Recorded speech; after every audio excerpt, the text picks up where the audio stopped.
Hello everyone, my name is Sploosh and welcome to another episode of Teamwork is Overpowered in the Battlefield 3 series. This is a series I've devised and created specifically for Battlefield 3 and always with the motivation and emphasis on teamwork. Today I'll be discussing the new CQ or Close Quarters Combat maps, which came with the recent DLC. It's loaded with guns and lots of cool stuff. So let's get started.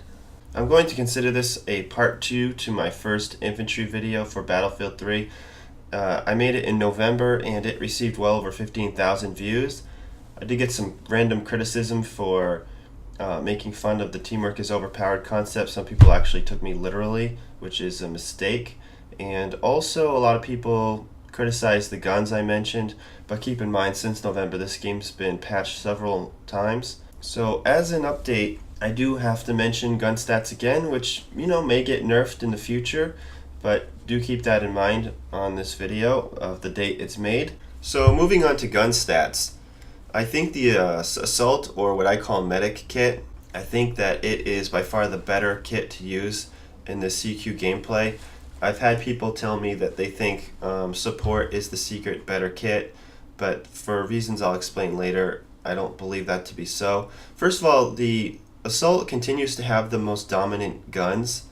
A lot of that stems behind, well, statistically them just being flat out better. For example, AEK, F2000, and M16, all superior guns. And let me just say, just to get the new guns out of the way and through the discussion, I find the AUG to be inferior. First of all, statistically it has a great range, but it fires very slowly. I mean, it has a 700 RPM versus a 900 or, was it 800? Yeah, 800 on the M16. So it's pretty slow. 1/5 or whatever as slow. I also find that with the attachments, maybe it gets better. I never got past the ACOG, but I found the gun to have a very bright muzzle flash, which blocked my vision while firing. Briefly, I will say the splooshIRL is potentially the worst gun in the game. I heard rumors it's amazing and one of the best guns, and that just goes to show how rumors can spread without any basis. One of the biggest problems with it is its horrible rounds per minute. Rounds per minute are going to play a huge role in these kind of maps because rounds per minute sort of determine which hipfire is superior, that and the amount of spread your gun has while firing. And you're just in these kind of situations, in these kind of maps, you're looking really for hipfire. I know that sounds newbie and ridiculous, but I'd say 50% or more of your kills are going to be hipfire, just based on the ranges and the way these maps are designed. Hipfire comes into play heavily when you're comparing Assault versus Support. When I jumped into PC Battlefield 3, the first thing I did was I played Support a lot. I have over something like 850, 870 kills with the L86A2, L86A2, which is the DLC gun that you get for Support. It's basically, in retrospect, a copycat of the M27 IAR, which kind of depresses me actually, because I thought it was kind of like this cool new thing, and I'm not so sure anymore. But the thing that gets me is, in my memory, the heavy barrel had this horrible effect of making your gun kick all over the place, and I stayed away from it on Xbox. But on PC, I find the heavy barrel has literally no effect on your hipfire for Assault, but for some reason when you put the heavy barrel on the L86A2, your hipfire becomes this giant circle. And most Support guns don't hipfire very well, so I kind of get it, but it's very frustrating to me because I want to play Support and use Claymores or C4 and have fun with that. As has been suggested to me by other people, I can't recommend that to people because you're always going to be using an inferior gun. The way I counterbalanced it using the L86 is I just didn't use the heavy barrel on that gun, and it allowed me to have mediocre hipfire but never as good as what you're seeing now, and that would cause me to lose fights I didn't want to. And it's sort of like this steamroller effect because, okay, I'm slightly losing hipfire fights that I shouldn't. And then because I don't have a heavy barrel on the gun, and it's statistically just average for compared to Assault, I was losing, mid-range and so on fights. But so I'm losing the mid-range fights in an even fight. I'm losing the hipfire fights, and I could choose to use the laser pointer with the support L86, and that would make me even on hipfire. But then basically I'm just using a glorified assault kit, which sort of sucks. I think that the whole point of support to make it superior is the advantage of hipfire. Not hipfire, I mean the extended mags. I feel like when you have extended mags on the L86, that's when you finally have a little bit of an advantage, because under the right circumstances, with probably using the bipod, you can stop the spawn switches that happen in these kind of maps. And that is definitely my biggest gripe and number one weakness on these maps is, you're playing them, with like 16 versus 16 or whatever, and what you end up having is when you're playing defense, you're doing great, and then all of a sudden 3 guys just spawn on your side of the map, and they just steamroll right in. And there's almost no gun in the game that can handle that. Support sort of can, but you usually, unless you're prone with like a bipod in like a perfect corner and they're all walking into you, you're probably still going to get overrun.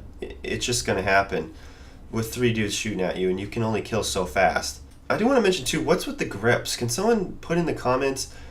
Grips, to me, the point of them is to keep your crosshair steady, but I personally find my crosshair steady, perfectly steady, even with the heavy barrel. Grips, if you don't know, it makes your spread all crazy, even when you're ADSing. So people use the grip, I think, because they want to have a better medium to long range stability, but what they're doing is they're actually making their gun just inferior in that scenario, because the bullet spread goes crazy. I've had people say that when they put a grip on a gun, they feel like the damage on the gun goes down. I think it's just psychological because you're missing more. But anyway, that's just a random tangent for me. What's the deal with the grips? I find them to be useless. Heavy barrel all the way. Heavy barrel makes your gun more effective at medium range. And so that's the thing too, though. The fact that the assault kits can use heavy barrel and still have the superior hip fire. I need to move on though. I will say that it seems like statistically the engineer gun, which is, what is that thing called? Oh yeah, you know what? It's actually the MTAR. The MTAR is the best gun for engineers, so go with that thing. Don't even look back. That's what you need to have for an engineer, and I need to get it. I actually don't have it, but statistically that thing is pretty awesome. It's equal to like the AEK in every way, which is just great. The M417 has this weird inaccuracy that I don't like. I've tried it on normal maps that aren't small like this, and people will be kind of running across my screen, and I know I'm not missing, but either the gun sort of stalls if you click too quickly, which I really hate, and I always hated that in Modern Warfare, and also it seems like the gun's not that accurate. And I had the grip on it, so maybe that's my mistake, because I just assumed, if you're doing a one-shot gun, it's not going to shoot left and right. But I swear to you, when I use that gun, I feel like the hitbox has shrunk in half, like, lengthwise, so from left to right. I just feel like the bullets literally feel like they're going through the guy's body. So you guys post in the comments, tell me what you think about the M417, or 417, whatever it's called. I would say, though, that if I'm gonna play Recon, that's the gun I want to use. Still, I'm gonna have to try it without the grip though and see if that makes me any happier. It is though pretty amazing. It's a 2-shot kill at medium to long ranges, which is pretty amazing. And it fires very quickly, almost no recoil. The thing is a beast, but if you fall into that trap of hitting the button too fast, it seems like the gun stalls out, and I hate that. Man. Briefly talking about shotguns, I've given them a try. I'm sure everybody can remember a moment or a million moments when a shotgun one-shots them, and it's very frustrating. I must say, though, that after using the shotguns quite a bit, they seem to be sort of a dice roll. You can aim perfectly and not kill someone. Even if they're at 10% health, you probably will die afterwards. Every once in a while you get another shot, maybe even a third shot if the guy's terrible or not looking at you. But shotguns are really not worth the effort. So that about wraps up my thoughts on the gun stats. Real quickly in this video, you're seeing us play a double medic strategy. The idea is to stay spread out so we don't get double killed. And if one of us gets steamrolled, as it often happens on this map, the other person's there to clean up and then revive. I think if you have more friends, you could get a little more complicated, but it probably wouldn't hurt to just run 4 medics if you can. But unfortunately, that is the end of this video. Thank you so much for watching. Please check out my Battlefield 3 playlist. Sploosh out.